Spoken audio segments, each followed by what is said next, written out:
Finally, before taking your questions, I wanted to address what has been going on Twitter and with social media.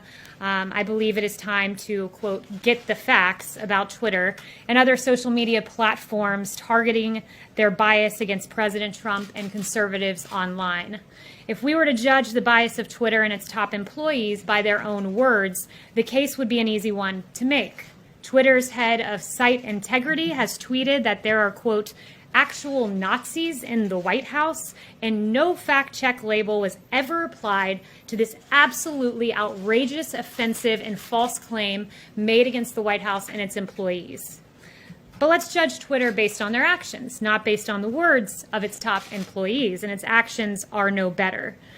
President Trump recently received a so-called fact check label for a tweet. It was a false fact check and an accurate fact check, but nevertheless, Twitter moved forward with it. Dan Scavino, the deputy chief of staff here, was the first user in the history of Twitter to receive a so-called, quote, manipulated media label for posting a video that played a verbatim clip. It is no coincidence that these two unbelievable interventions by Twitter were targeted against the President of the United States and one of the President's top advisors. This is bias in action. And while big tech is quick to censor the President, quick to censor some of his top employees, they are very reluctant, it seems, to label some of the actions by Chinese officials, some of the misinformation that has been spread by China. For example, to move off of Twitter and move to Google, they created a search engine for the Chinese Communist Party, which blacklisted searches for human rights and allowed for easy surveillance.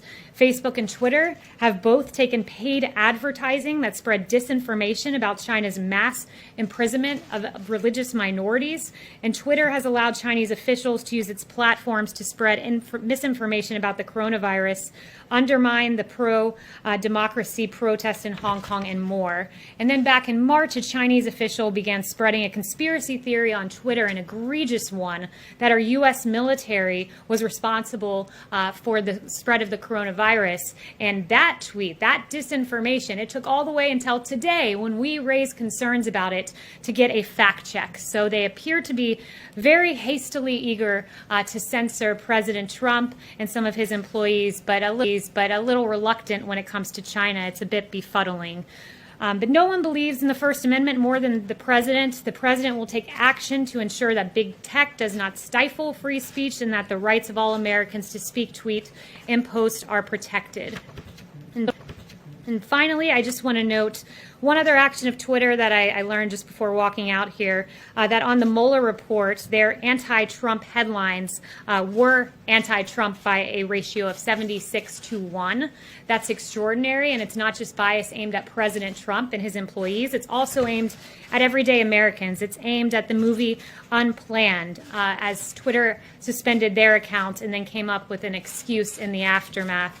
And then just another example, that liberals are allowed to incite violence against the Covington kids, who were in the end proven right, and their video was taken out of context, and yet these individuals were allowed by Twitter to incite violence. It's very disturbing to see.